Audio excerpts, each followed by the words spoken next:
Sit back and get ready to have the most fun you ever had with an electronic device.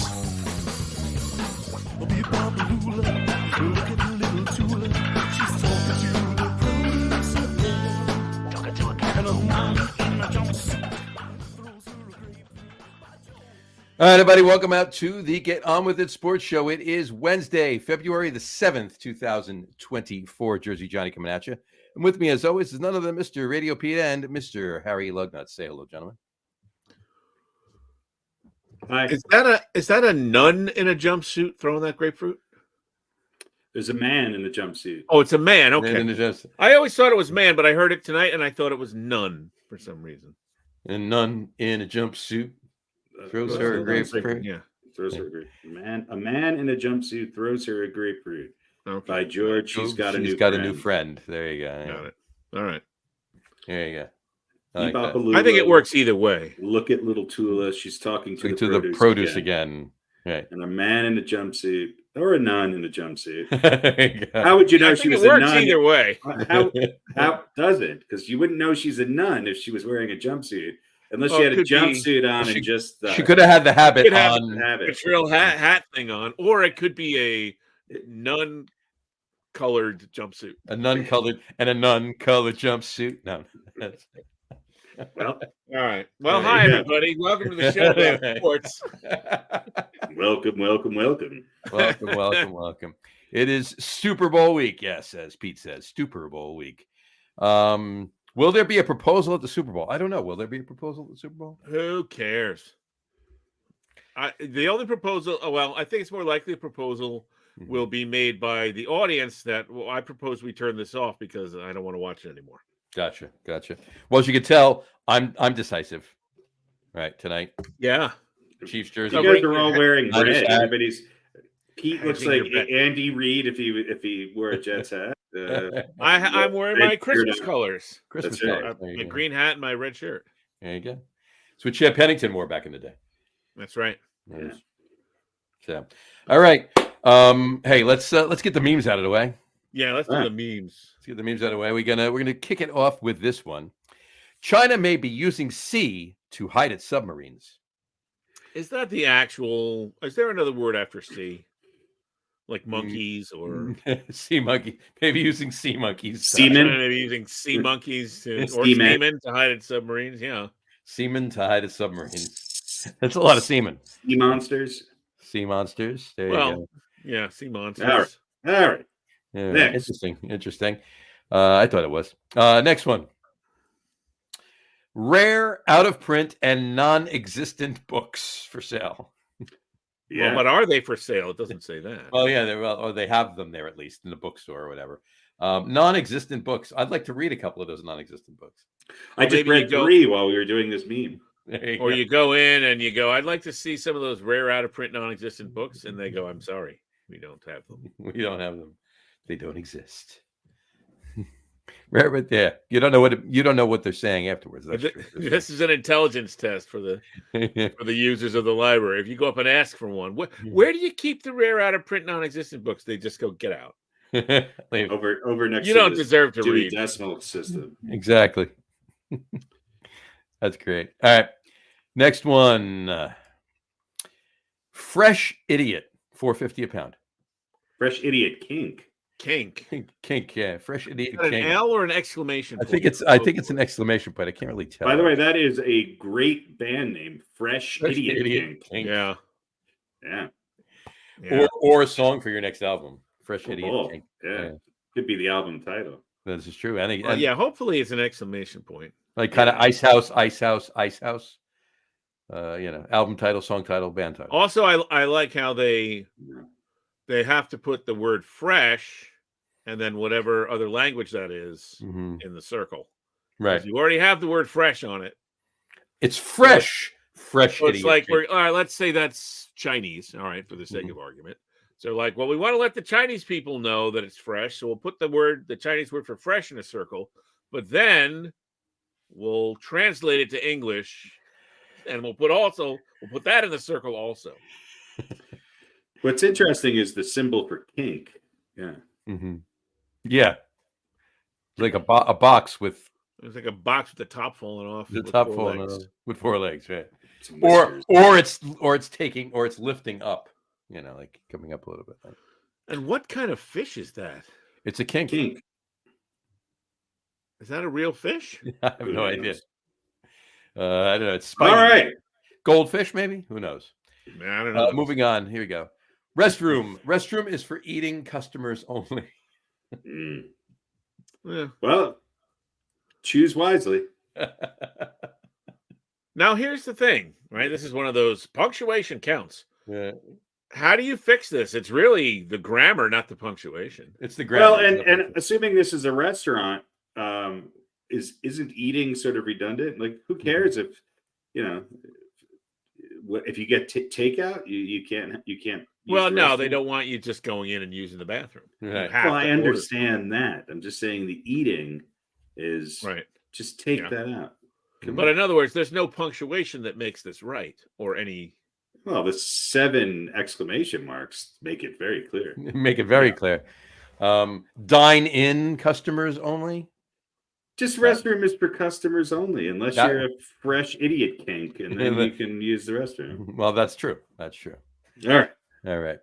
Moving on, and we have love people, cook them, tasty food. So, well, that's just poor spacing, right? And poor capitalization. What is that stuck on? Is that a car? Or is it's a car. It's a bumper sticker. It's a bumper sticker. So obviously, it's love people, cook them, tasty food. But shouldn't you put cook them and tasty food on the same line? Love people, cook them, tasty food. Or at least too big of a bumper sticker then. Or don't capitalize the T in tasty, the first. Or T. put some Mandarin symbols towards the end, and then then it's all good. Cook them, tasty, fresh idiot kink. Kink food. Yeah, there you go. Fresh idiot kink. Fresh idiot kink. All right. And we'll wrap it up with this one. If you're in need of some service on your car, right? Go to Jiffy Lube. If you love her, lube her. I think that's on purpose. I'm sure it is, but it's still interesting. I agree. Well, it's the car. Her is the car, right? But people could take it wrong. Well, you would assume. Yeah, I'm going to go out on a limb and guess that Jiffy Lube doesn't want you to go lube your wife. Why not? Yeah. Well, maybe they do, but why would they care? Maybe your wife works at Jiffy Lube. There you go. And she's feeling a little neglected. And the guys that work there knew that you were coming in, so they put the sign up. That's true. That is possible. Like, hey, Janine's husband, if you love her, lube her. Yeah. All right. Well, there you go. Oh, so not bad this week. Quick couple of righty. So we got a Super Bowl. So NFL.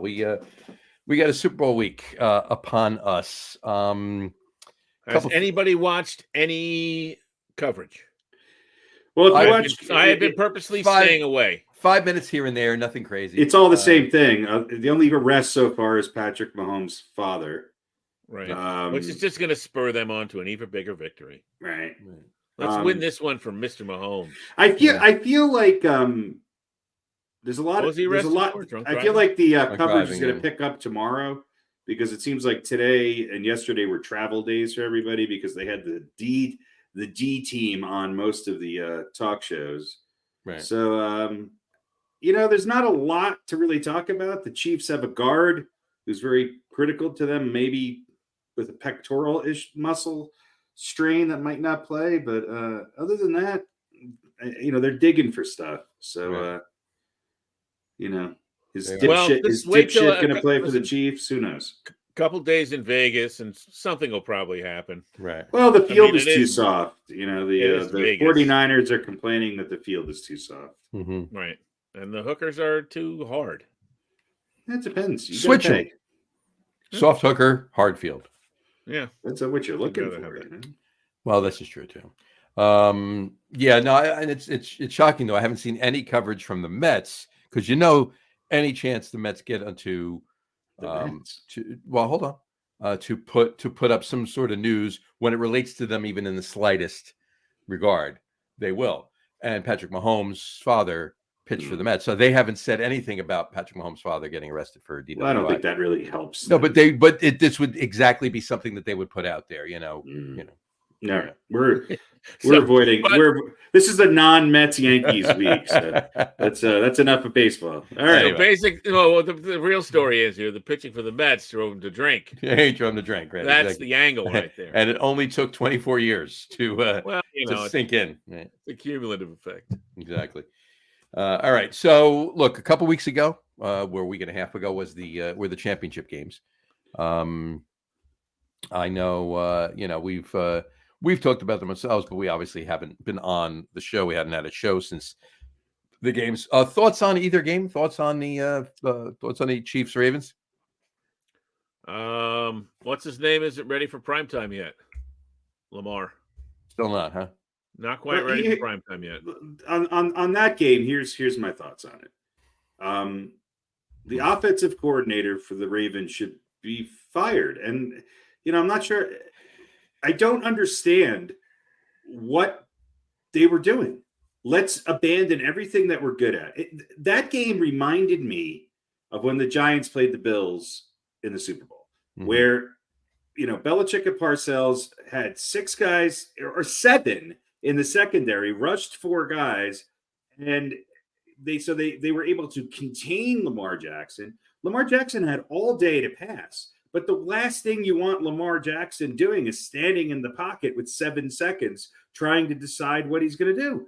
And they made no changes, not at halftime, not in the fourth quarter, nothing. They have an incredible rushing game, and the Chiefs were brilliant, but it was obvious what they were doing. So, Baltimore's defense actually played pretty well. They shut Kansas City out in the second half. In the second half, yeah. Kansas City just made enough to win, but it never seemed for any moment that Baltimore was going to win that game. And yet they very easily could have. I agree with you. I think Lamar Jackson, again, had a very bad game in primetime, but this was not totally on him. They put him in a situation where he could not win. So on that game, that's my take on it. And I give the head coach has to have some responsibility here. And I thought Harbaugh got completely the offensive coordinator and Jim and what is it, John Harbaugh or Jim, whatever John, one it is, fuck it is. They're both fucking annoying. They totally got out coached by Spagnoots and Andy Reid. Just totally. Yeah. And I'll say this. Revealing our advanced ages. Back in the day, the really good or great teams, even if it was just that season, and many people argued, and I think there was a case to be made that Baltimore was the best team in the conference over the course of the regular season. Sure. And up to the championship game. Right. But back in the day, you did what you were good at. You did what got you there. And which is what Kansas City did. Was able to figure out how to stop you, then you made changes. Right. It seems like now teams are outsmarting themselves by doing exactly what you said, trying to getting away. We're going to fool them by not doing what we're not going to make them stop us at our strength. We're going to fool them and be sneaky and do something different. And it doesn't work. And the 2 teams that are in the Super Bowl did exactly what they've done all year long. Yeah. And the other thing I'll say about that game is the Chiefs, you just cannot ever count them out because this is the same team that had the most drops in the NFL. And this is the same team that, what did they win? How many games this year? Not 14 or whatever it was. And the Chiefs are in trouble and this and that, and they need another guy. But they just keep chugging. They just keep winning. And obviously, and Andy Reid, I think, is the big part of that, just as much as any of the players are. But let me just point one thing out. As bad as Baltimore's offense played, if it wasn't for Zay Flowers' complete idiocy, who should be hit with a bat across the fucking skull. Yeah. Okay, number one. If they score there and Lamar Jackson doesn't throw the most obvious interception in the history of championship games, and they kick a field goal, they win the game. As bad as they played, they lost by 7 points, and 6 of those were taken away at the 6-inch yard line. And look, I want to point. Can the receivers just stop stretching out to score. Let me point to one thing out to you. Well, first of all, Lamar Jackson was not only obviously the top passer for the Ravens, but he was also the top rusher for the Ravens. They were the top rushing team in the NFL. Right. But no. In the game, he was the top not? rusher. Okay. And he actually was and he actually wasn't the least receiver either. He was, he caught his own pass and ran it for 13 yards. But that was a fluke. I know. That was a fluke in the right direction. I know. But in any event, my point is, total rushing for the Ravens was 81 yards. Total rushing for the Chiefs was only 89 yards. Right. All right. But look up this stat. Total passing for the Chiefs, 241 yards. Total passing for the Ravens, 272 yards. Right. Only difference, one interception. Here's the fumble. Here's the stat. Well, Zay Flowers fumble on the. Here's the stat that dictates the whole game. Time of possession. Yeah. Time of possession. The two turnovers by Baltimore and the time possession. That was your difference in the game. Right? And a lack of discipline would seem to be something of a theme, right? Particularly over the past set of games. Yeah. Now flipping to the NFC game, same thing. The 49ers have not played two great halves in any of these football games, and they look very beatable. Yet the Detroit Lions again did stupid things. Mm-hmm. Now that game wound up being a little closer than maybe it actually was, because why can't we just stop a team when we're up by 14? Now we have to let them score so that it has to come down to an onside kick. They were up by 17. It has to come down to a 6-minute review of whether it went 10 yards. And we have to look at Dan Campbell on the sidelines, and we have to listen to all the pontificating and all of the bullshit that goes on. San Francisco's a much better team than Detroit. But that game again came down to one possession. So, I'd say it came down to a couple of three really bad decisions on the part of the head coach. On the part of Dan Campbell, yeah, absolutely, 100%. Coach the head. And here's the thing. Here's the thing about that. He kicks those 2 field goals instead of going for it and not getting it. He wins the game. But the 49ers, no, that's not true. That's not true. He went for it on 4th down twice when he could have kicked field goals, and he didn't make the 4th down. Right. So had everything else been the same, all things equal, other than those 2 issues, right? But assuming he makes the field goals, they win the game. The end of the game would have been very different. Sure. San Francisco would have been up by 2 scores, or at least 10 points going in. They would have handled that last drive much differently. But yes, doing math without any context, yes, right. Yeah, but right. Plus you have that. Plus you have the play call. But just kick the field goal, and then you got to get it back and get the touchdown. Don't run the ball and then have to call a timeout, which is precious. And I understand that obviously, at least what everybody says, and I don't doubt it. The players love Dan Campbell. He's a gambler. He's that guy with the biting the kneecaps and all that. He doesn't have to win their love in the championships game by being that guy and going for it on 4th. Right. He has to learn. Put the points up and win the game. Coaches have to get better too. He's got them. He owns them. They love him. They're his team. You don't have to prove who you are in those situations. Kick the ball, get the points. Call it a day. Right. Yeah. Agreed. So, to that point, he has to learn from this. And he said something that our window might have closed. Something I'm paraphrasing. Yeah. I don't think so. Yeah. I don't think so. I think this team will be back. However, the Lions are a team that could run away with the NFC next year or struggle to get into the playoffs again. And look, they ran the ball really well. They have a great defense. They have one of the best young defensive players in the NFL. They have an adequate quarterback who I think is on the north side of the Kirk Cousins line. So with the Eagles where they're at, and with some of the issues there, but the coach has to grow a little bit, right? And I think they just have to learn from this, and they got a couple breaks. Nobody thought they would have 2 home games in the playoffs, but they did. Right. So we'll see where things line up, but they had a great year. They were a great story. and I think they'll be back. Only because the teams that were in the playoffs this year for the NFC, I don't see anybody else really kind of rising above them next year. I see a couple of them maybe falling back a little bit, which also helps the Lions. But of the teams that were in the playoffs, I think there's less question marks with the Lions than almost anybody else. I agree. All right. Well, that brings us to the big game this Sunday. Yeah. You know what? Why don't we kill two birds with one stone and do beaten by the coin? Oof.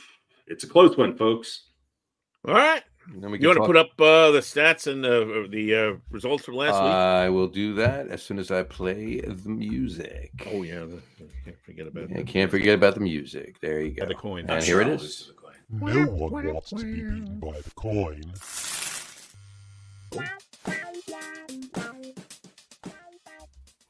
All right. So here is the current standings.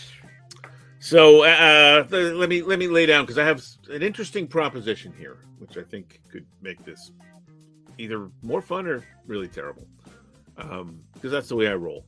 So we've been going with 3 games each week all season long, a 1-pointer, a 2-pointer, and a 3-pointer. So 6 points on the line each week. We have kept that throughout the playoffs. I think the most interesting week was the division, when we had 4 games. Yep. Was it? And we had 2 2s and 2 1s. That was fun. But as the number of games has shrunk, the number of points has gone up. So for the championship games, only 2 of them, each one were 3 points. And you see the results here. Yours truly tanking it big time. And the coin getting 2 wins. I was actually up by a point. You were up by a point into that. And now I'm down by 5. I think this is the first time the coin has ever won a week. Yeah, on its own. Because the first time it ever wins a season outright. Too. So, but since we have one game, that's going to be worth 6 points. John was up by 1 heading into last week, I think, or 2 weeks ago, and gave it back. No, he wasn't up. No, I wasn't. We were. No, I've been down leading by 5, maybe. Down by 5 and back down by 6. Right. Harry's been leading for many, many weeks, and you guys split, each going 1 and 1. Yeah, so you remain 6 points apart. I picked up a point wild card weekend and gave it back on divisional weekend. Yeah, so yes, that's what it was. Yeah. All right, so we have 1 game worth 6 points. Mm-hmm. So if John's right and Harry's wrong, then you guys end up tied. If Harry's right and John is wrong, Harry wins. Then Harry wins. Right. Me and the coin, if I'm right and the coin's wrong, I win. If the coin's right and I'm wrong, the coin wins. The 2 of you. Of the 2 of us, yeah. Because it's you guys and it's me and the coin. Right. The coin's not catching anybody. Me and the coin. Me and the coin. Now we have been allowing, and I think this is the right way to do it, during the regular season, we let the winners go first. Mm-hmm. Or whoever's ahead. Right. Now, what I propose is that we discuss here altering that scenario. Okay. Now, here's what I'm saying. Harry thinks I'm going to try and find a way to screw him, which normally I would. But I'm not. Harry, I'm proposing a potential way for you to lock it in. Yeah, if John wants to pick before me, that's fine. Well, I'll just pick whatever he picks. Exactly, and you win. And I win. But what I'm saying is, instead of saying you get to go first, and then John's obviously going to pick the opposite and hope to be right. What if we give Harry the option of deferring his pick to John? So that way, if he wants to weasel his way to an assured victory, he can do that. And I wouldn't blame you if you did, because you've been working hard and you've been ahead forever. Well, here's what I will say to that. I know who I'm going to pick. So if John picks the same as me, then I'm going to take what I'm going to take. If he chooses the opposite, then I would be smart to just choose whoever he takes. But it's kind of like backing into the playoffs. But I just want to give you the option to do that. I think that's fair. Because the way we've been doing it is, if you're ahead, you just have to be right all the time. Yeah, I had a perfect division round and split in. It's like right, and now it's right. Everything we've done so far, Right. is potentially meaningless because you guys could end up in a tie. Right. Think about that. We don't have to decide right this second. Can you put that back up, John? Okay. Because I want to do the same thing, I think, for me and the coin. Yeah. Now, the coin picks at random. Right. So you would need to have the coin pick first. No, I would have to pick first. Oh, okay. Because if the coin picks first, I can just pick the opposite and Gotcha. hope that I'm right. I'm sort of in the John seat in this. Well, But if I pick first, there's a 50-50 chance the coin could pick the same as me and guarantee its victory. So I'm sort of throwing these scenarios out there and kind of seeing what you guys think about how we should go about if this. I was John's smart, like, don't do it that way because then I could lose. If I was smart, I would go with the option where John picks first, and then I would just kneel down and run the clock out, and I wouldn't have to worry. Then I could actually root for the team I want to root for in the Super Bowl. But it's more honorable if you say, I'm going to pick first. Yeah, so I'm going to pick first. If I'm right, then I win. If I'm wrong, then I lose. And that's maybe the gladiator way. I'm going to pick first. Now, if we tie, we could say, okay, we tied. Or do we have a tiebreaker? And what is the tiebreaker then? Who's had more wins this year? Well, that's you. All right. That would be you. So, or is it game related? And I think if it's game related, that's always hard. I hate those things because they're so. I think a good tiebreaker might be whoever gets closest to the total points in the game. Or what is the over under on the game? We could have one person take the over and one person take the under. I mean, something like that I think would be somewhat fair as opposed to, something much less, So I think that would be fine. So I want this to be interesting. I'm going to pick first. I mean, so let's pick a tiebreaker before we choose anything. Let's pick a tiebreaker. So I think the So over under is it 48? I can't remember what. The over is. I'm pulling it up right now. Hello. Where'd it go? No, I don't think it should be I don't think over under is I mean, we could choose that, but 47 and a half is the over. Okay, so that's what I thought. So what do you want it to be? Total points or something like that. Something where you have to, you know what I mean? So whoever's closest to the total points? Yeah. I don't know. What do you think, John? I like the closest to the total points. I mean, over-unders, cut and dry. I mean, we're Harry and I would same thing as right, the but you guys might both agree on the over-under. Right. If you do the over-under, you're in the same situation. So here's what I propose. I'll pick first, but John has to pick the total points first. That's fine. Okay, so that sounds good. I'm going to take the Chiefs. This is a tough one, but I fucking went against them last week, so I'm going to take the Chiefs. You don't bet against them until they lose. Until they lose, yeah. Until they screw me. All right, so John, you're going to take the Dolphins? I'll be taking the Lions, actually. Okay. The San Luis Obispo Sea Lions. I'll be taking the kinky. I'm taking the Hartford Whalers, actually. Kinky, whatever it was. What was the fresh? Tried to have a call back there, but fresh idiot kink. Idiot kinks. Fresh idiot kinks. Yeah. All right. So, should we do the same thing with the coin and I? The coin is ahead, so the coin should pick first. There it is. Fresh idiot. Yeah. Yes. All right. So let me pull up the old random number generator here. Where is it? I could flip a coin if you'd like. Yeah, we could. I guess we could do it the old-fashioned way. Yeah, that's true because we only have one. Yeah. Only one. So yeah. So who's heads? What, the Chiefs? So heads is the home team. Who's home in the game? No one. Somebody must be designated the home team, right? Well, just somebody. The favorite.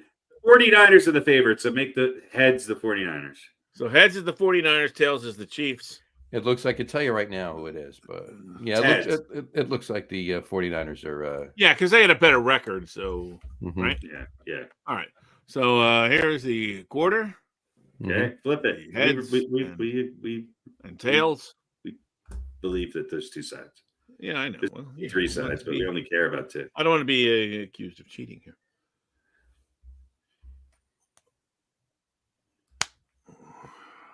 It is heads. The coin has the Niners. The coin has the Niners. So Pete's Johnny taking the and the Niners. coin. Which means that I have to vote for the Chiefs, even though I want the Niners to win. So There you go.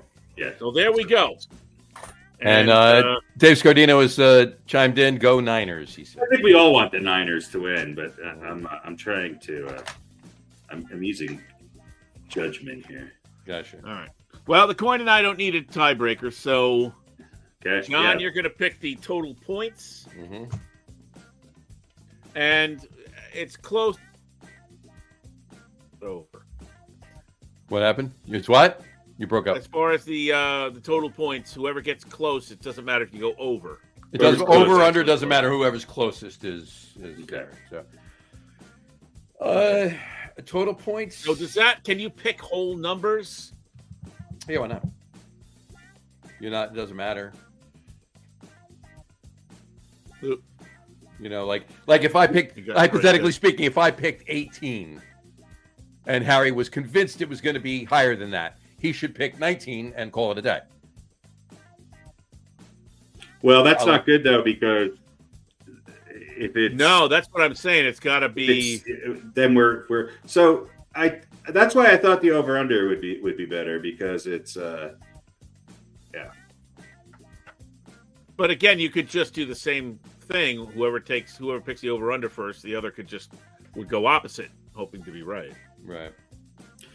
Right. So I think what we should do is pick total points, and then, there could be a scenario where we're both equal distance apart. Yeah, so that's what I'm saying. How do we deal with that? So John then picks, 30, and you pick 36 or 37, and then it's.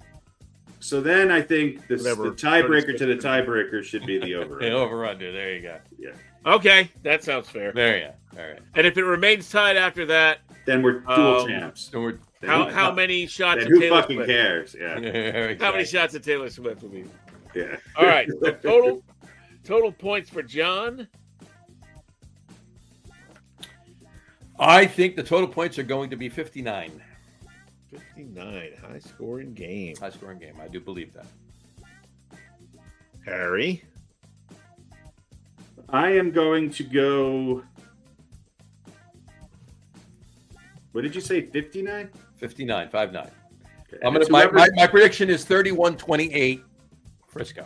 So whoever's closest. So I was going to pick lower, but I'm going to go a little higher because that gives me a little bit more breathing room. So I'm going to go, right?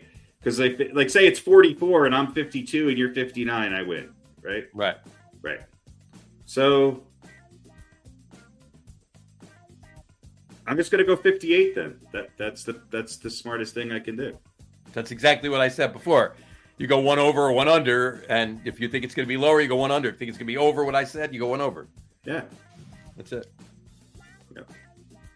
All right, so 59, 50. All right, so the over under is 47.5. Mm-hmm. Yeah. So I think it's no, but we don't need that because you guys can't be equidistant because you're only one number apart. Yeah. There's no way we can be equal distance if it's right. This solves the issue. This solves the problem. It solves it. Yeah. Right. Yeah, that's true. If it's 59 or over, you win. If it's 58 or under, I win. Right. There you go. Cool. And if Scardino chimed in, not bad, Johnny. He thinks it's going to be 65 total. You guys are fucking crazy. 34-31. This is the all right. this is the new Kansas City Chiefs. They run the ball and play defense. They scored 17 points last week. Yeah. But that was in Baltimore, in not as not in a dome in Vegas in February. So do you want to do some prop They bets scored more points. They scored more points in snowy, cold Buffalo than they did in Baltimore. So it has less to do with the weather. True story. What were you saying, Pete? Do you want to do some prop bets just for fun? Yeah, why not? Sure. All right. Who scores the first touchdown? Team-wise? No, player. Oh, player. Christian McCaffrey. That's a good one. Yeah, I'll take up Pacheco. Pacheco. I'm gonna say Kelsey. I thought you were going to say Tony Gonzalez. Tony Gonzalez. Aaron And Hernandez. the coin picks Aaron Hernandez. Aaron Rodgers. All right. Let's see. Which team will have the longest touchdown play? The longest touchdown play. That would be the Chiefs. Yeah, I agree. I'm gonna take San Francisco. Fair enough. Let's see what else we got here. I bet you nobody had this one. Dave Scardino just chimed in. Taylor Swift will tear her ACL. ACL. I think ACL stands for something a little different. Oh, all right. So let's do who's the MVP? The overwhelming, I've been looking at these, overwhelming predictions are Mahomes.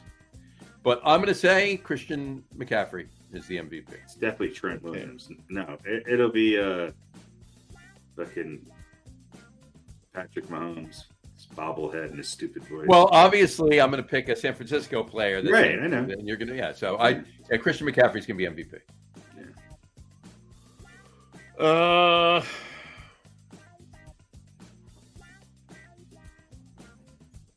Is Debo playing? I believe so. But he's going to get hurt. Tebow? He'd be the MVP in less than an entire game. Tim Tebow's not playing. I think somebody's got to pick. Tim Tebow's not playing in this. Who's the redneck with the mullet on Kittle? Somebody should take Kittle. Yeah, that's what I was thinking. The hillbilly. All right, I'll take Kittle. Dave, if you're playing along at home, Dave agrees with me. Dave's a Cowboys fan, so Dave doesn't know anything. He also listens to Dream Theater. So okay. Oh, here's an interesting one. Will the last play of the game be a play or a quarterback kneel? Kneel. He said no more, Harry. Will the last play that's to the Cowboys fan. Oh yeah. Maybe was that Dream Theater or the Cowboys? Which was that? Or both. Last play of the game, kneel down or an actual play? Kneel down. I agree, but I'm going to say it's a play. Yeah, say it's going to be a field goal. It could be a field goal or a Hail Mary. All right. This is interesting. Total number of players, different players, to throw a pass. 2. No, 3. Who's going to throw it on the 49ers? Samuel? Deba? Somebody on the 49ers will throw a pass. Punter. Or a backup quarterback. Brock Purdy. Might have to have a backup quarterback. I'm going to say 3. I like 3. No. It's not going to be because of a quarterback going out. It's going to be because of a gadget play, whether McCaffrey throws a pass or Debo or somebody. Yeah. All right. Coin toss, yes or no? Will there be one? Yes. There'll be one. Yes, there will definitely be. There will be a coin toss. Yes. All right. Now, the flip side of that is, will it be heads or tails? Oh, I think. I was reading the next question. I think it'll be heads. Yeah, heads. I'm going heads. Yeah. I'm going tails. Whether you get tails, it's a good day. Yeah. Will there be a 2-point conversion attempted in the game? Yes, probably. No. I'm going to say no, because it's the 49ers like to attempt 2-point conversions. Mm-hmm. The rest are mostly player based that I have on the list here. So let's. How many? You know what? How many cutaways to Taylor Swift? Yeah. Yeah, really. I say 8. 8 cutaways to Taylor Swift? During the game. Right. Yeah, during the actual. Now, does that include like when they're getting ready to kick off? During the game. So anything before, like in the middle, in halftime, doesn't count unless the game. Halftime doesn't count. Only while the game is playing. Like if they score a touchdown and they show her, then that counts. So it's between the right. But I start mean, of the game and halftime when the clock is, it has to be sort of when the clock is running, so to speak. Well, when the game is active, yeah. Right, when the game is active. That's what I mean. Mm-hmm. So betwin the beginning of the game and halftime, and 30 halftime and minutes, the end of the game. And then 31 minutes. Okay. 8. Boy, that seems not like enough. It's over that. Are we doing over under? No, we're just picking a number. I'm going to go 12. I'm going to say 14. 14. You guys are probably right. It's the Super Bowl. Minimum of 14. It could be higher than that. I think I'm being hopeful. Yeah, you're definitely injecting some personal desire. All right, I think that's good enough. That works for me. And Harry, on your note, you asked Dave if he said no more to Dream Theater at Cowboys. His answer is yes. Yeah. Dak Prescott's the new drummer for Dream Theater. Yeah, he is, actually. Yeah. So, anyway. Okay. Good prop bets. I like that. It'll be a good game. Yeah, it should be. All right, so let me. I don't know if we have any other. I have one other kind of football question for you, not having to do with the Super Bowl. Go for it. And my question is, what do you think the reason is that Bill Belichick is not a head coach now? I had that too. Let's talk about that. Oh, okay. Here's what I want to say. We've seen all the hires that go on. Yeah, the one that's baffling to me is the Commanders. Me too. Why would you? I mean, Dan Quinn, did he not just give up 48 points in the playoffs with the Cowboys? Mm-hmm. And was he not the coordinator when Atlanta blew the largest lead in Super Bowl history? Head coach. Was the head coach? He was the head coach of Atlanta. Yeah, that's right. You're right. It's even worse than I thought. Mm-hmm. Like, why would you hire him? Now, do you think Belichick just didn't want the job? They wouldn't pay him enough? That's possible too. I think it's about the control thing. I think it's about the control. I think it's all about the control thing. So he wants Belichick control. would have wanted too much. Yeah, I mean, you go back anytime. Bill Belichick's been a head coach twice, right? He's 5 years in Cleveland and 375 years in New England, right? Well, and one day with the Jets, and 1 day and 1 hour with the Jets. He's never. His tenure was shorter than Anthony Scaramucci or whatever the press secretary for Trump was the last 48 hours. All right. He has never had a GM to answer to. He's been the de facto GM, even in Cleveland. He's always had total control anytime he's been head coach. So he's not going to take a job unless he has total control. And at 71, whatever he is, and with his track record over the last couple of years, they're not giving him total control. Now, that's to say of the teams this year that needed a head coach. That's not to say that next year a team is not going to do that and give him what he wants. I agree. Yeah. I think 100% he will be back next year, and Dave Scardino agrees. I think that he wanted the Atlanta job. I think Atlanta, they couldn't come to terms. I think the other teams he was never really in the mix for, and they probably weren't great fits. I agree with Pete. I think Washington could have been the answer. Right. There's a lot of question marks, and there's not a lot of great talent in Washington. Here is the one thing that Bill Belichick is going to have to do if he wants to coach for anybody next year, and that is he will have to give up some of the control for personnel. Now, having said that, Bill Belichick didn't want Mac Jones. So that was ownership. So he's not always the final say in things. Right. Okay. There is one team, though, that I think is dumb enough to give him the control that he desires and make him a head coach. Mm-hmm. And who is that? And the only way that I think this will happen is if the Jets can somehow manage to get Aaron Rodgers for one more year after next year. He's already said he wants to play too. Yeah. So I He's already think said that. the Jets there will be more internal strife going on next year with the Jets. And I think that Bill Belichick may have already been in contact with the Jets. I think Bill Belichick, I was hoping it was the Giants, but Belichick does not like the sons of Mara. He does not like where the Giants have gone. He left because Tim Mara sold his shares right. to exactly. Right. He does not like what the Giants ownership is, and I'm with him on that. Mm-hmm. Well, and there's also the Parcells legacy too.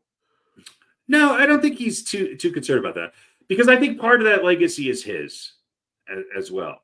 Well, I think he's part of that legacy, but if he becomes a head coach and maybe doesn't win for X number of years, then they're going to go, oh, well, Parcells was the better of the two coaches. I think he's going to end his career with the Jets. It's going to be a 2-year contract with an extension of an aging, rusting Aaron Rodgers. And that is going to be the biggest scoop in 2025, would it be? Yeah. In the NFL. Mm-hmm. That's my prediction. The other team that I thought would have been a slam dunk for him just because of the quarterback was San Diego. Mm-hmm. And that owner has always been pretty flexible with giving people control. He's a kind of a hands-off owner, but Belichick didn't even really have much of, wasn't really in the mix there. No, it seemed he was only in the mix in Atlanta, and that was it. There's one other team that in 2025 will be on the radar for Bill Belichick if it's not the Jets, and that is the Dallas Cowboys. Mm-hmm. Those are the two teams that Bill Belichick, one of those two will be the teams that Bill Belichick ends his career. I'm going to put this comment up from Dave Scardino right now. This was before you said the Cowboys. So he was talking about the Jets. Harry said, I think it could happen. Now, he might say the same thing again about the Cowboys, or maybe he won't. I don't know. Look, he's given McCarthy and Dak a leash. The Cowboys are set up to win. They have a lot of talent. They have a good team. He's got everything he needs. He's got a good quarterback. He's got good talent. A culture that kind of works for Belichick's kind of football. He's got a budding superstar on the defensive side of the ball, and we all know that. Hey, he's done pretty well with linebackers and edge people over the years. I think that there's something there that would work. I think he preferred to be the Jets. I think that's where it's going to be. I think there's already something going on with Saleh and this Jets organization. I don't think anything will happen before the season.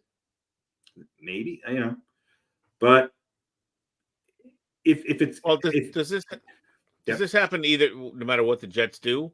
Yes. Year? No. I mean, obviously, Rodgers comes back and they have a pretty good year. Maybe they make the playoffs. Right. You can't really. Rodgers comes back and they get deep in the playoffs. You can't get rid of Saleh. No, but I don't think that'll happen. I don't either. I think the Jets make a step forward. I think that the combination of Aaron Rodgers. Aaron Rodgers is running the Jets, just like he ran Green Bay.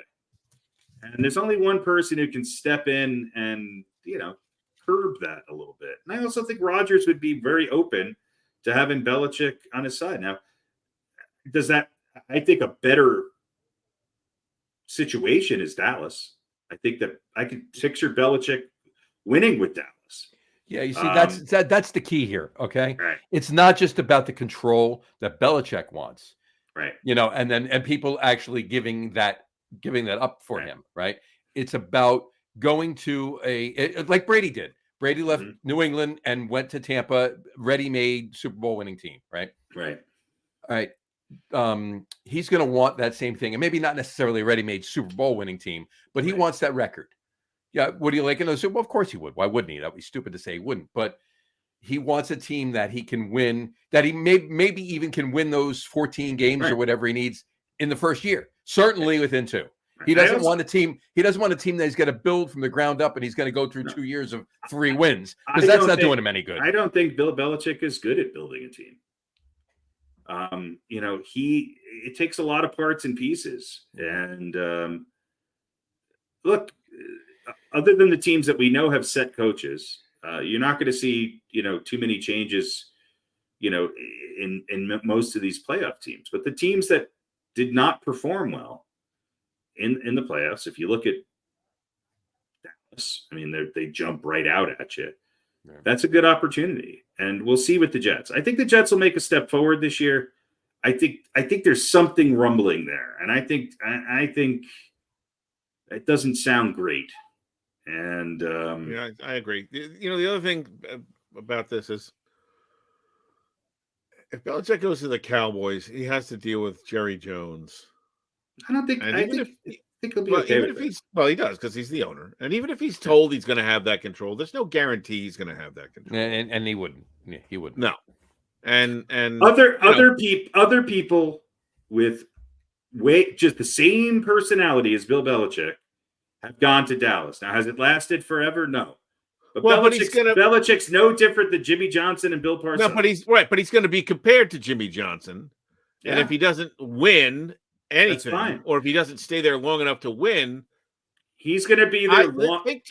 Think about the story to be the winningest coach of all time. He's going to get his 14 wins and call it a day. As far as winning a Super Bowl with Dallas, if he doesn't do that. But think about the story. This is almost like a Theo Epstein thing for him if he goes to New York. Right. Where he was coach for a day, where they haven't won in 50 fucking years. And if he comes in and over the course of 2 or maybe 3 seasons wins a Super Bowl, man, then you ask people. Not only does he have the record, but he's cemented himself. Period. Yeah, no he's cemented himself, and he's killed that. Oh, it was more Brady than Belichick. Right. Well, that's what he wants. Don't get me wrong. He wants to win another Super Bowl. He certainly does. I mean, Belichick's. But if he does it in New York, but that carries a lot more weight than going to Dallas. It has to be an older team with at least with a veteran quarterback.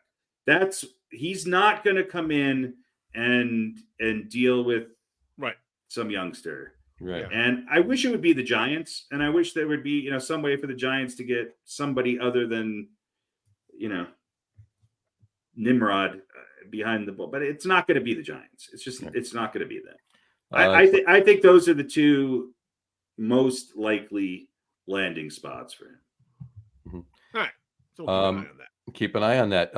Dave Scardino just weighed in. He says, Don't get me started with Jerry Jones.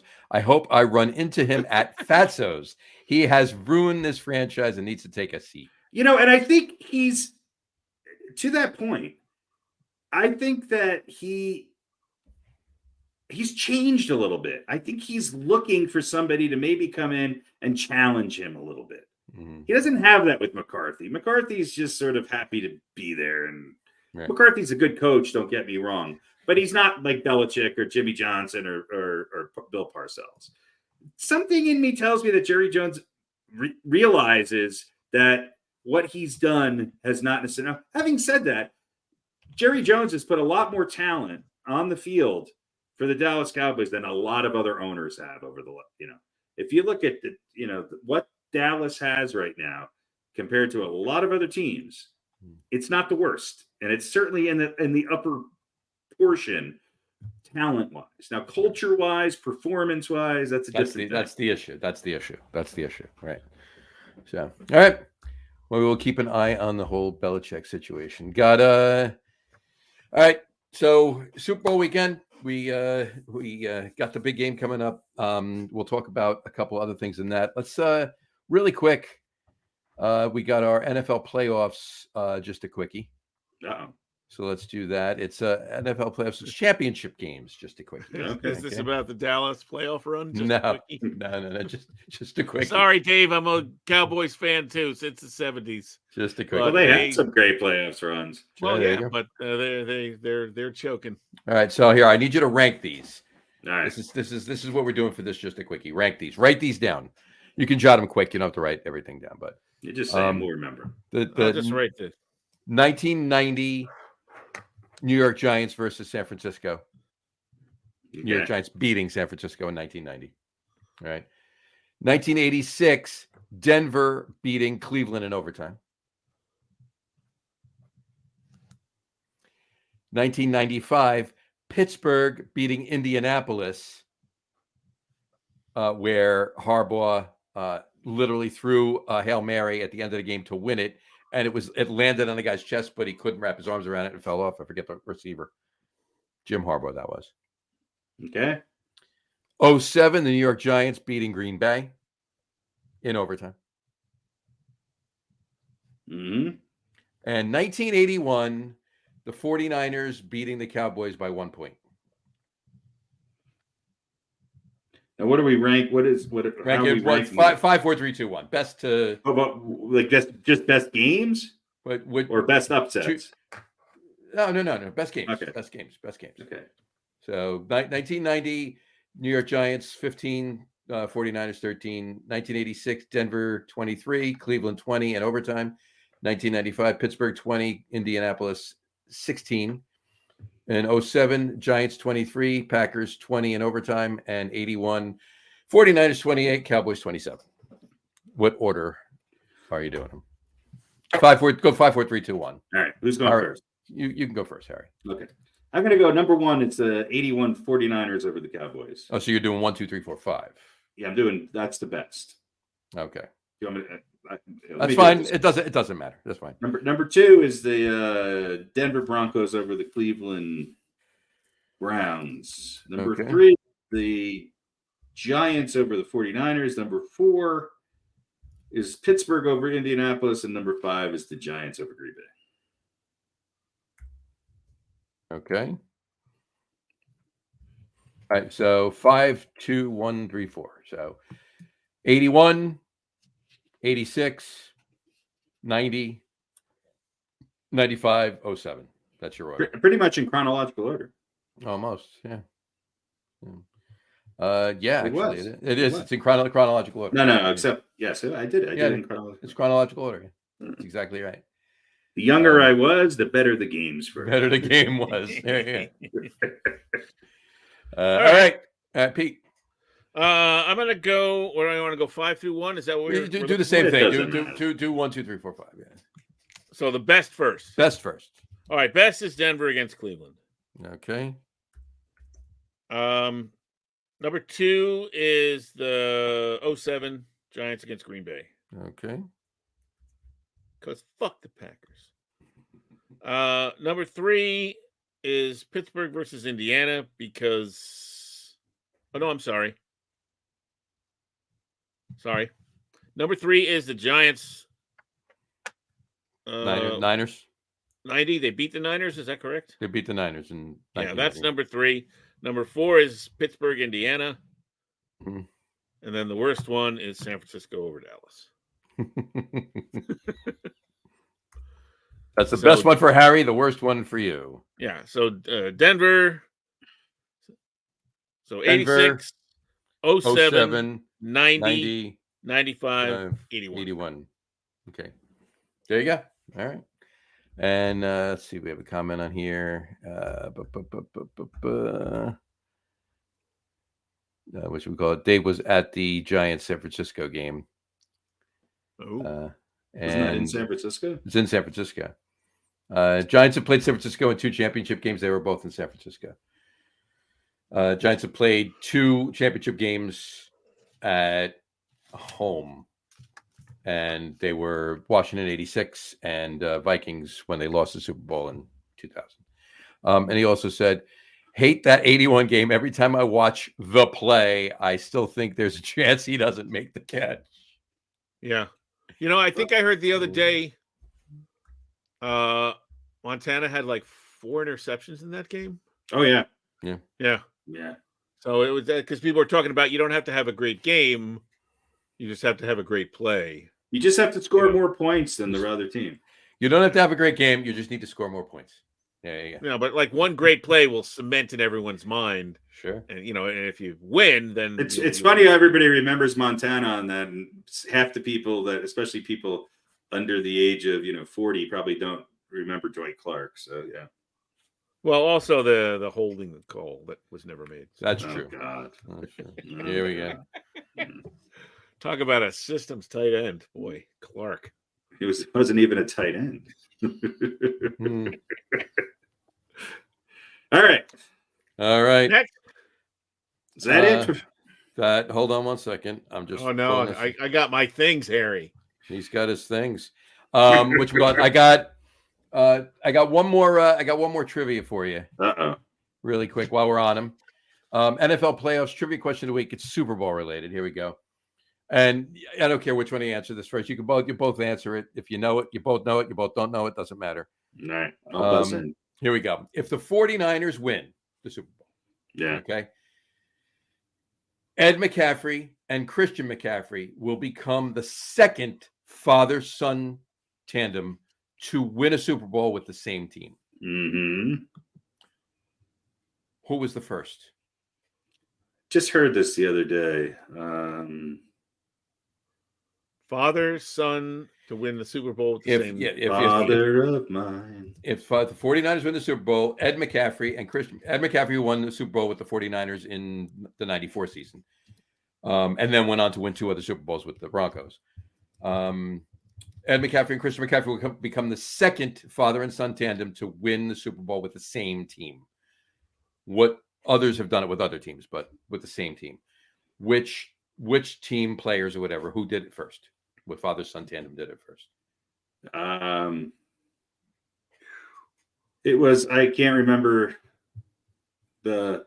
His son was the long snapper, didn't really play, and I can't remember his name. But it was the Diassi boys, wasn't it, for the Giants? Yes. Yeah. Steve Diassi for Super Bowl 25. What was it? Wilhelm or Phil? Zeke? Was it Phil Diassi? It's Wilhelm Diassi. Yeah, Chad. Zach Diassi. It was Zach Diassi. Zach Diassi in Super Bowl 42. Yeah. He was the long snapper. Zach was. Yeah. Steve Diassi was the linebacker. Yeah. Plus, Ed McCaffrey did nothing when he played for the 49ers in that Super Bowl. And Ed McCaffrey did nothing. And Ed McCaffrey was actually drafted by the Giants, too. For of course, 3 years he played for the Giants for 3 years. After 3 years, he did more on the Giants than he did in San Francisco. So he was drafted by the Giants. The draft 3 months after the Giants won Super Bowl 25. You know, what's funny is that he definitely had his best years towards the end of his career. Mm-hmm. And then, Steve. And then I was at the game on September 10th, 2001, when his leg was crushed in half. And the Giants played the Denver Broncos. Yep. The next day, we'll live in infamy. Yes. Yeah. Next day, we'll live in infamy. All right. Diassi. That was that's good. That's good trivia. That's good trivia. And the reason why I know it is because I think it was on ESPN just a couple of mornings ago. There you go. All right. Pete, you said you have some stuff. You have Are They For Real? Yeah, let's do an Are They For Real? I got a big one. All right. Do we have to do the 20-minute song? No, we can do less than the 20-minute song. We can do the play it in the background. The 19-minute song. There you go. What is real? All right. What is real? How do you define real? If you're talking about what you can feel, you can fade it out. You can smell, you can taste and see, then real is simply electrical signals interpreted by your brain. Pretty sure none of that's real. You're not real. For real, for real, for real. Yeah. Are you for real? For real? For real? For real? Are they for real? The drum solo really adds a bit to it. Well, it's good electronics there. It is great. All right, we got a multi-part. Are they for real? Let's start off with the NFL because we're talking about the NFL, and we've got some new coaches in the NFL. Mm-hmm. So, which of the 8 new coaches are for real? Mm-hmm. And as you know, are for real means many different things on the show. So, I will say,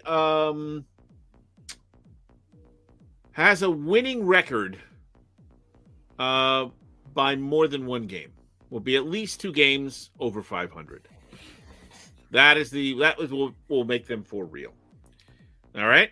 Okay. I think Harbaugh with the Chargers. Oh, wait, we'll go down. We'll go down the list and give me a yes or no. So let's start with Brian Callahan of the Tennessee Titans. No. Okay. Panthers, Dave Canales. No. Harbaugh. Yes.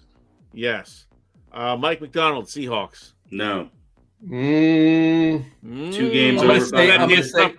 2 games over 500. I'm going to say yes because of the team he's got. I mean, they're not much better than that, but I think he can probably squeak a 2-game over 500. Okay, yeah, I thought that would be a little bit of a. Harry's like, no, I'm choosing in half a second, and we're moving on.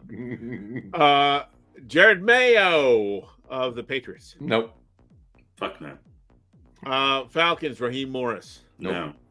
No, you don't think he's the Black Dan Campbell going to fire him up? And I don't think he's going to have a 2-game over 500 record the first year he's coaching. So no. Yeah, that's all we're judging on. Antonio Pierce, Raiders. Yes. No. Yes. All right, so we got a split with yeses for Antonio Pierce and Mike McDonald. So far, yeah. Yeses for John. Yep. Should we just throw Bill Belichick and the Jets in there just in case? Callahan, Canales, Harbaugh, McDonald, Mayo, Morris, Antonio Pierce. Oh, yeah, that's all I got. All right, so we got 2 splits and everybody else is a no. Did you do Dan Quinn? Oh, no, I didn't put him on that. Yeah, that's who. Okay, so Dan Quinn. No. With the Commandos. No. No. Yeah, okay. So, all right, so we'll keep Did an you eye do Dan on Quinn? Oh, yeah. How about Dan Quinn? No. You can't leave him out.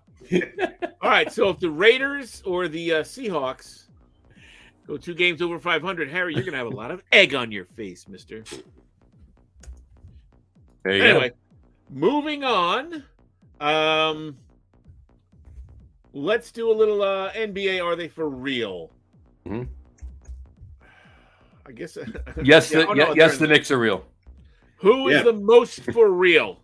The Cleveland Cavaliers. In other words, who's going to be at the top of the standings amongst these 3 teams at the end of the season? Okay. The Knicks, the Sixers, or the Bucks? The Cleveland Cavaliers. Of those 3 teams, who's going to be higher in the standings? Of those 3 teams, who's more for real? The Knicks. The Bucks will turn it around and be on top. But The Bucks it'll will be turn it close. around. And I think Cleveland's going to pass the Knicks. Okay. Cleveland's not going to pass Philly, too. The Knicks and Cleveland are going to pass Philly. They already have. All right. Yeah. Well, I still got some season left to go. Yeah. All right. Austin Matthews of the Boston Bruins. Mm-hmm. 40 goals in 50 games. Will he be the first player to get 70 goals in a season? I believe it was since 1993 when there were like 2 guys who did it. 92. Yep, you're absolutely right. 92. And 92, and yes, he will. Well, here's I want to add to that question. Who's the other guy? Sam, what's his name on Darnold. Florida? He has 37 goals. So Yeah. I think we have to include them both in here. That's 33 in like 30 games. 37. He's got 37 now. Right, but I'm saying there's only about how Yeah. many? Oh no, I guess it's Yeah. I don't guess that's think doable. I don't think either of them will. I don't think he will. I think Austin will. I think Sam will. I think Austin will. It's gonna be close. He's not gonna have 80. He's gonna have 71 or just 70 or whatever. so at least 70. Yeah. All right. Thinking back on the records that Gretzky holds, it just they're almost Wilt Chamberlain like for hockey. Oh hell yeah, 100% are. Fucking insane. Yeah. Anyway, yeah, good one. I was going to bring that up. Good one, Pete. Yeah. And I think that's about it. That's about it for Are They For Real? There you go. And just to weigh in, Dave Scudino says my Knicks are for real. The Knicks are for. Well, here's, I kind of think so too. They here's the thing with the Knicks though. Randall's going to be out for a while, and they've dropped a couple games that they should have won while he was out. So, the best thing that happened to Julius Randle is that he realized he doesn't have to be number 1 every night. Right.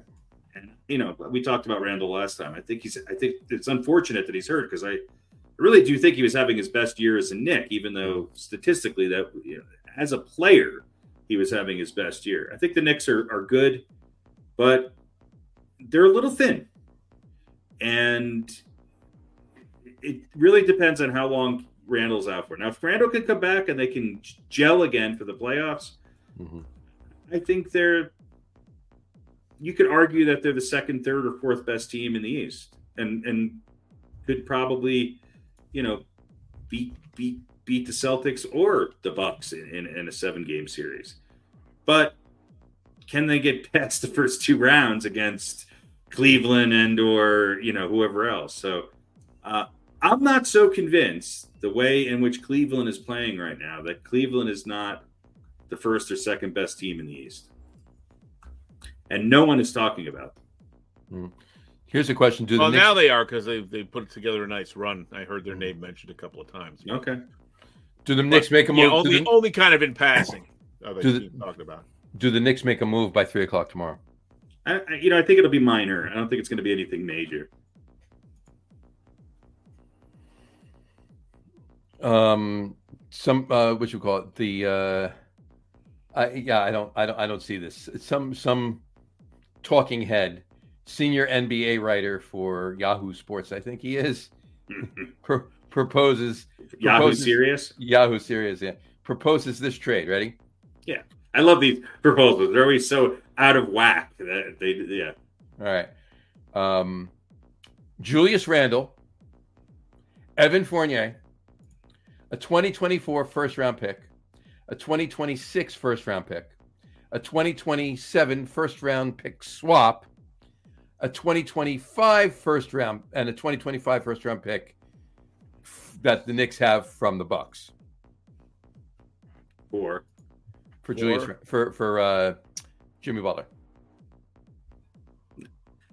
Taking Julius Randle off the Knicks and getting Jimmy Butler does not make the Knicks better. No. No. All right. Whoa. The same game as Brunson. I figured it out. There's a picture of him smoking crack right before he typed this. Yes. So there you go. All right. Especially not with that new hairdo Jimmy Butler's got. God damn, it's horrible.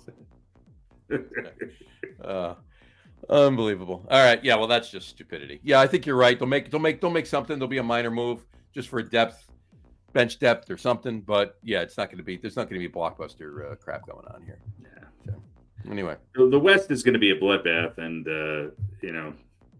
I still think that the champ comes out of the West this year. But boy, is it going to be tough. We'll see. All right. That's it for All Day for Real, right? You're good? Yeah, that's it. All right. There we go. Sounds good. All right. What else you got there, Pete? Remember Nick Dunlap? The young golfer from Alabama who won a PGA event and didn't win any money. And then he said, no, I'm not going to turn pro. I'm going to go back to school. Yes, I remember it because you brought it up. We should have put a bet down that he was in fact going to turn pro because he made his pro debut at Pebble Beach at the very beginning of this month. Mm-hmm. So he is no longer an amateur. And he came in 80th, 7 over. So maybe he should have stayed in school.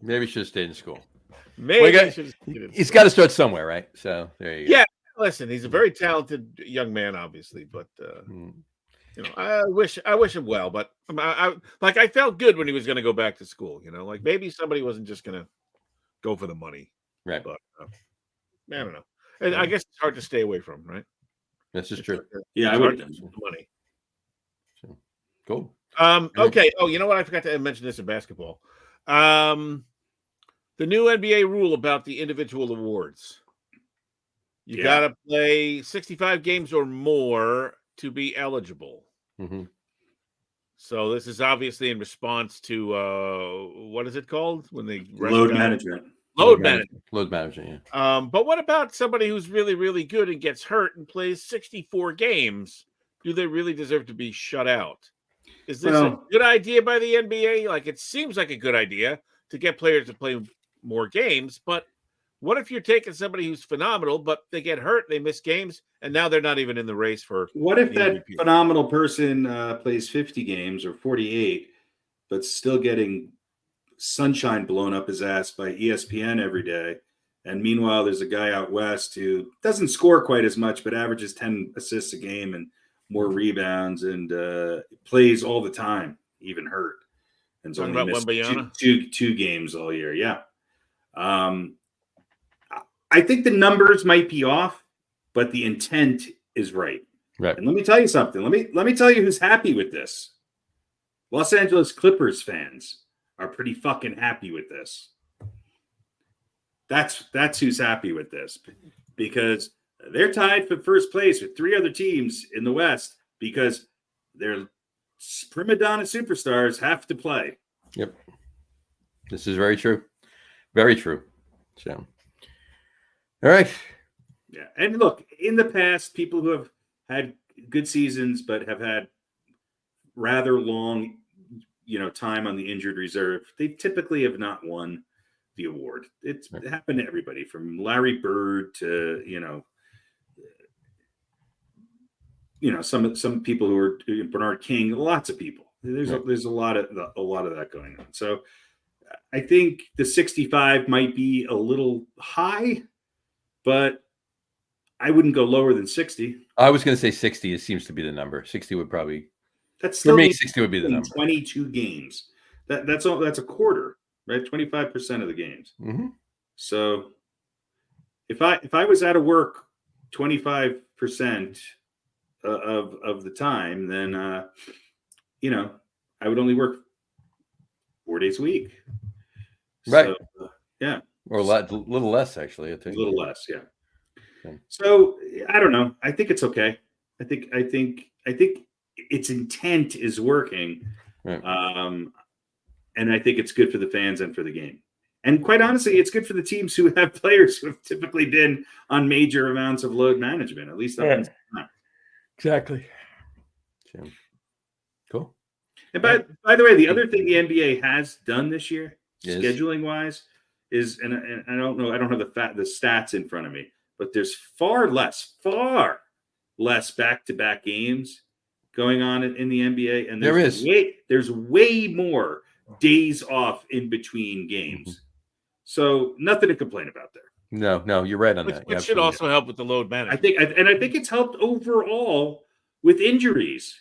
Embiid's a horrible case. I like Joel Embiid, and I don't want to see anybody get hurt. But the injuries overall, knock on wood, to the major stars have been down or minimized this year, I should say. Right. I think that's a good thing. It is. All right. All right. Pete. Quick prediction. The trade deadline is 3 p.m. tomorrow. Yep. I have no idea. I really have no idea. One question, one guy. Does Yeah. Kyle Lowry get traded for the second time in less than 2 weeks? That's my question to you. No, I mean, I think if anything happens to Kyle Lowry, he gets, he winds up being an announcer before the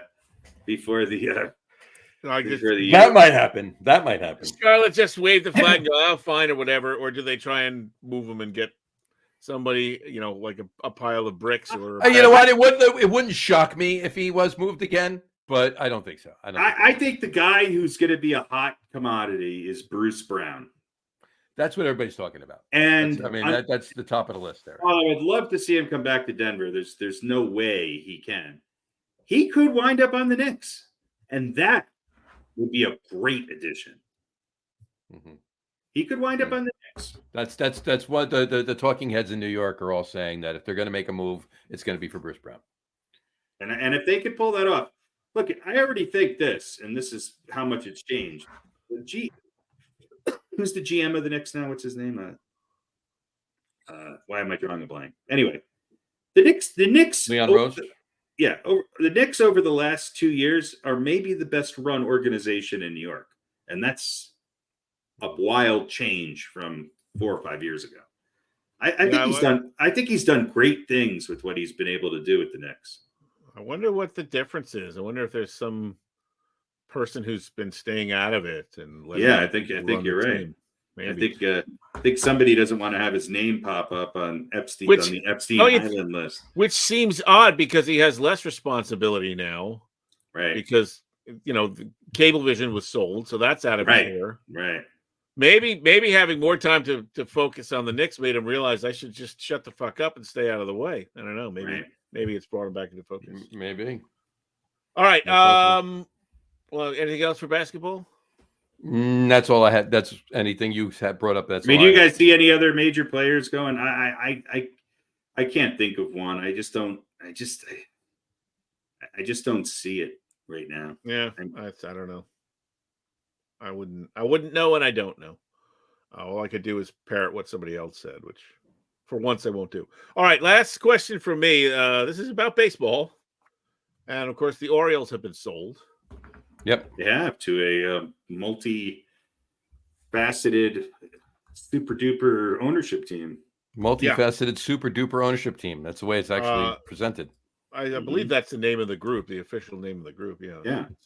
They had to get extra wide paper to put their masthead They on. did. Obviously... They were going to go with kinkfish or whatever. Fresh seafood kink. It's fresh food kink or whatever. So obviously, the Angelos family, traditionally one of the most terrible owners in the past decades and decades. But last year they got good and had a nice run. And maybe if they hadn't had to sit down for a week and a half, they might have won something else. But that was the son. Is it David? Peter Angelos is the old man, right? Angelos, David Angelos. David Angelos' son, yeah. Yeah. So David Angelos got them to where they were last year. So do they own Angelos? Maybe. Maybe. Might have sold it with the team. Yeah. But now they're out. So will this team continue? Will the new ownership group be? It's hard to be any worse than the Angelos, but will they be on par with what David Angelos did, which is taking this team, building it, young players? I think they're set to, I think the Orioles have had a pretty good rebuilding program going on over the last couple of years. Seems like if they're willing to spend a little bit of money when some of these contracts come up on these young players, and they continue to perform. Well, they spent the money too. I think with the pitching depth they just signed the other day. So. I think you got to be a draw for some, and I think sometimes you got to have the right people whispering in people's ears in order to get them to go to certain places. Baltimore's not a top spot. Neither was Houston, but Houston has a culture of winning, and people want to go there. We all know about the Dodgers. We all know about the teams that continue to get big names. And until Las Vegas officially has a team, Yeah. But the thing about Baltimore, though, is they could, in essence, fill a void. I mean, yes. Baltimore's a big sports town, and the Orioles, have a lot of history. Right. But the Yankees have not done particularly well of late. Tampa Bay is around. Toronto was around, but neither one of them is really thought of as a perennial juggernaut. They're good teams. Boston is, up and down. The Yankees missed the playoffs for the first time since Clinton was president. So yes, they haven't won a World Series, but they've consistently, in the grand scheme of things, they've been a successful organization. But yes, they've been successful, but they haven't been in other words, there hasn't been a dominant team over a stretch of time coming out of the AL East. Well, but all of the teams, with the exception of the Orioles, have had really good teams over the last 5, 6, 7 years. Right. I mean, but nobody's won anything. Well, at least Tampa Bay. Tampa got to right, but nobody's won the World Series. Well, the Red Sox did, not that long ago. 2018, yeah. So 6 years ago was the last time. Yeah. All right. So I'm just saying, Baltimore could be the team that, if you're not really sure who to root for, you might just start rooting for them. Mm-hmm. If they can continue to be Baltimore will fill a void in Baltimore if they can, can win. Yeah, but I think they could also be a national team too. Mm-hmm. I mean, because you'll have the Yankee haters, you'll have Boston haters, and who's really that excited outside of Toronto and Tampa Bay about Toronto and Tampa Bay? The Tampa race. Sorry, an entire country and the Tampa. Nobody's excited. Well, yeah, but that country's not this country. Nobody's excited about it. Right. Yeah, they watch more baseball per capita than we do. There you go. All right. Anything else, Pete? I think that's it. All right. That's it. I got one thing for Harry. Dave Scardino just texted me this picture. I'm going to ask you, whose drum set is this? It looks like Terry Bozzio's drum set. No. Is that Mike Portnoy? It's Mike Portnoy's drum kit. There's not enough symbols for it to be. What is the weird plastic thing on the left? Is that like a deli tray? I don't know. It's like for sandwiches. The fuck is that? It looks like a cookie platter. There you go. Well, maybe it is. I think a few more octobons. It's a mic'd cookie platter. A few more octobons would be great. There's only 16 of them. There's only 16. There you go. I like the symbols that are so tucked in between the other ones that you have to stick your stick in there and pull it down just to be able to hit it. It's like, yeah. There seems to be a bit of impracticality to this. There's 16 China crashes, and well, you can never get enough of that particular sound. Setting that up, yeah. What I would love to do is go to a dive bar and set that up. Well, I'm just looking at it too, and then just play straight blues. But now, is this because there's two thrones there? Right. So I mean, is he moving over to another one, or I would like a throne on wheels. I could just move over, like an office desk chair, See, I would take this, and I would have like a real tough poly something material mold made of it. There you go. So it sits inside of one piece, and then you set it up, and then you just put the other piece on top, and it holds everything in its place. And then you pick the whole thing up and truck it off to the next gig. Look, all you need is a bass drum, a snare. I'll give you one rack tom and a floor tom, 2 cymbals, and a hi-hat. That's all you need. That's all you need. Carry on.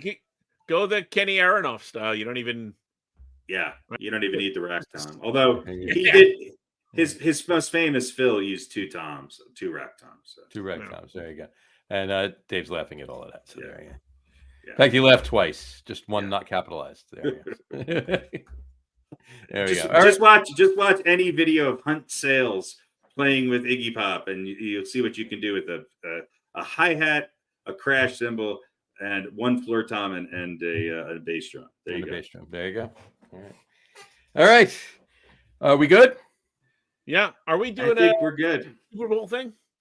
Are we going to do a? Well, you're going to be on the road, right, Pete? Yeah. All right, so we're going to do, I think we should do one, but if we do, we'll just do a short one since you're on the road and Harry might have to do it remotely too. So I think we should all just call in and be eating breakfast. We won't do an hour. We'll do like a. Let's all record 15 minutes of content and then we'll just play them all simultaneously. You don't have to talk for the entire time. Sometimes you could go, oh, that's interesting.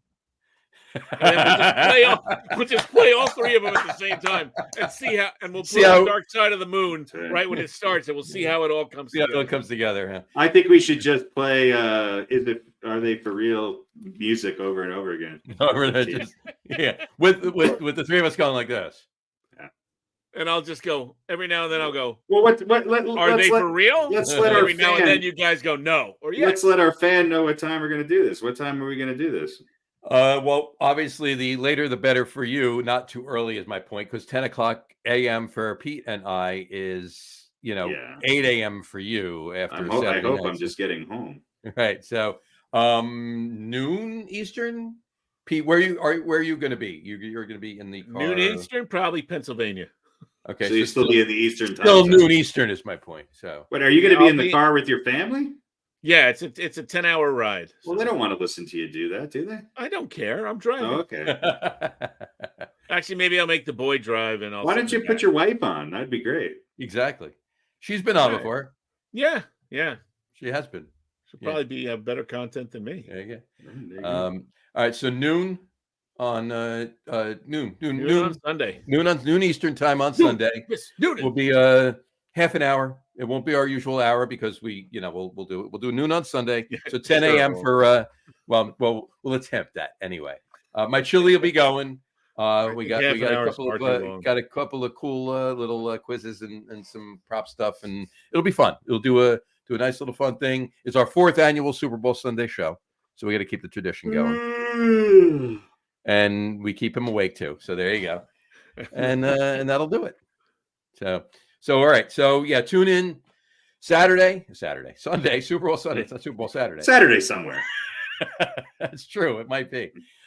Tune in on Sunday, Super Bowl Sunday, this Sunday, February 11th at 12 p.m. 12 p.m. noon Eastern time. And for our 4th annual Super Bowl Sunday show, it'll be fun. That's right. Get a little diversion from your cooking and getting ready. It's well before you have to go to any parties or have We your will own. Or whatever. we will simulcast the NORAD Taylor Swift tracker, which will That track is her true. from Tokyo to Vegas. Yeah, it's a 13-hour flight, so she'll probably be about 2/3 of the way there by then. So yeah, we'll track her. Let's put it this way. I guarantee it'll be a welcome respite from the traditional Super Bowl coverage that'll be on every other channel. 100% will be. What we do? You can use a nice half hour off from that. Yep. Oh yeah, ours will be ridiculously different.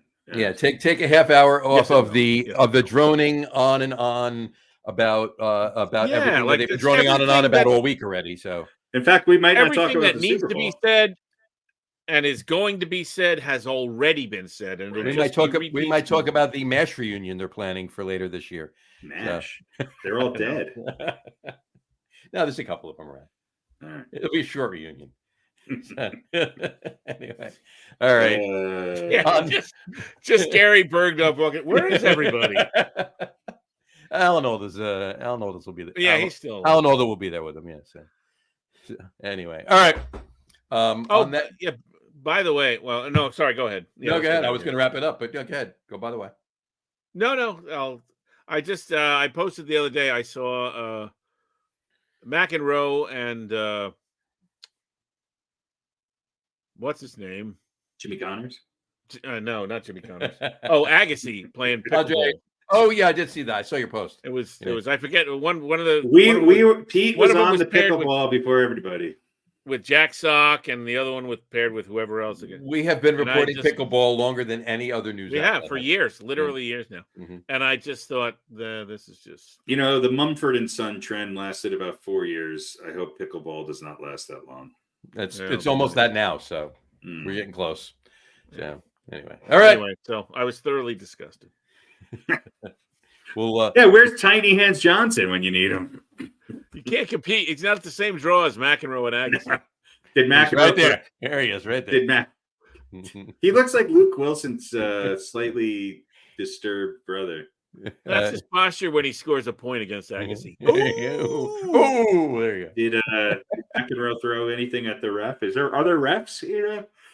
Lie judges in? I think so. Yeah, like if you step over the line, you have to be out of the box when you hit it and stuff. They'll call you for it. By the way, who's announcing the Super Bowl this year? Good question. We'll fill you in on. We'll fill you in on that and many other things that are interesting that you're going to want to hear from us on Sunday. None of it will be interesting. All of it will be interesting to somebody. We know that. So. To us. Exactly. All right. On that note, we will wrap the show up for today. We want to thank everybody for watching. For those of you just listening to the audio podcast, thank you for listening. Don't forget to visit our website, www.getonwithitpodcast.com. That's getonwithitpodcast.com. And please remember, like us and follow us on all of our social media, Facebook, Twitter, and, of course, Instagram. Just search for the Get On With It podcast. And, of course, all of our shows are available on YouTube as well on the Logger Room channel. Remember, we go live with the video podcast on Facebook, YouTube, X, and Twitch every other Wednesday night at around 7:30 p.m. Eastern Time.